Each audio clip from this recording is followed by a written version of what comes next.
for being here, okay? Because really everyone needs to be here.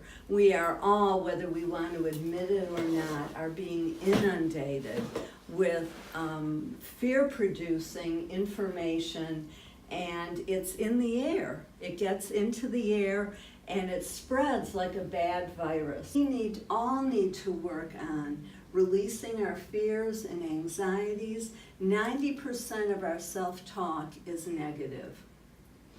90%.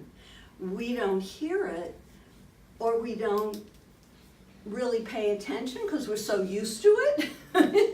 It's like, oh, you did that wrong. You shouldn't have done that. Maybe that was a mistake. Maybe I should have done this instead of that. I could have said that better. I hope I didn't hurt that person's feelings. Etc., etc. Boy, am I stupid. I didn't understand that, what that man just said. Or whatever, okay? All this stuff is running around in our heads. We are beings of light. And light doesn't have boundaries, okay? And it doesn't have limits. It can shine as bright as can be, or it can shine, like a 20-watt bulb or less, okay?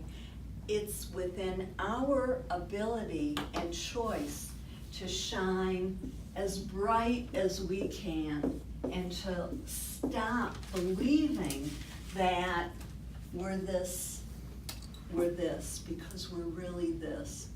We are infinite.